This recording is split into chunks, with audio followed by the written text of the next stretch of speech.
Alors dans les choix que vous avez opérés il y a un petit peu plus d'un an, mais il y avait deux pistes. Il y avait des pistes extérieures et puis une piste que pas mal de gens souhaitaient, en particulier des élus du territoire, c'était de vous voir revenir, de profiter de votre énergie, et de votre expérience et de votre savoir-faire.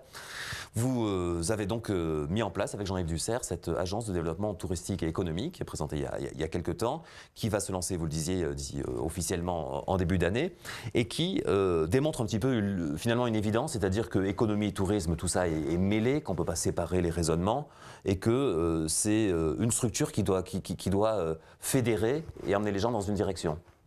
Oui, c'est le principe de cette nouvelle organisation.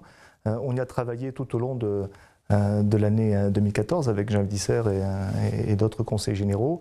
L'idée, c'est d'avoir une vision globale du développement économique.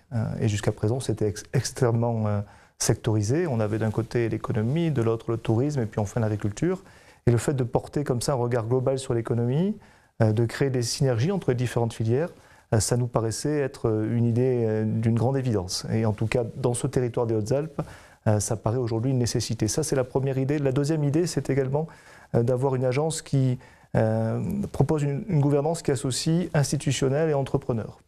On a été très agréablement surpris du très bon accueil que les entreprises de ce département ont fait à cette idée-là, que ce soit les consulaires, que ce soit les fédérations, que ce soit les syndicats professionnels, ou bien même les entreprises dans des secteurs d'activité très différents. Le fait qu'on les associe dès le départ, qu'on leur laisse une place importante dans les organes de décision, et puis surtout qu'on imagine les dispositifs d'intervention en commun, ça répondait à une attente également très forte. On a été frappé quand on a organisé quelques rendez-vous un peu publics de la très forte mobilisation. Vous étiez aux Assises du tourisme au mois de juin de cette année. On a eu quelques 700 participants, ce qui témoigne à la fois d'une grande attente et ce qui témoigne également de la volonté des acteurs de ce territoire, qu'ils soient publics ou privés, de s'impliquer et de travailler ensemble. Alors, je vais presque dire, c'est subjectif, mais que vous avez fait cette fois les choses dans l'ordre, c'est-à-dire un peu scolaire, mais dans l'ordre. D'abord le diagnostic, où en est-on ? Ensuite, je crois, un grand tour du territoire des uns et des autres, ce que vous évoquiez d'ailleurs à l'instant, avant maintenant de passer à l'action ? Oui, parce qu'on avait vraiment le sentiment qu'il fallait créer un mouvement, une dynamique collective.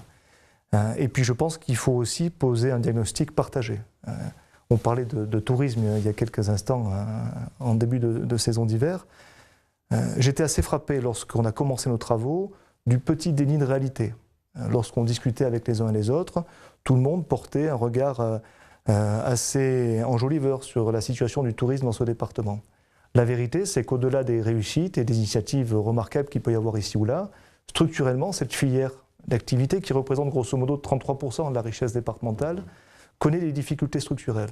Baisse de fréquentation depuis 10 ans, 10% de baisse de nuitées, 2,4 millions qui ont été perdus par le département des Hautes-Alpes, faiblesse de la consommation et puis absence assez récurrente de clientèle étrangère. Et le premier mérite de cette concertation et de cette consultation, c'est d'avoir mis les gens autour de la table et d'avoir partagé un diagnostic commun.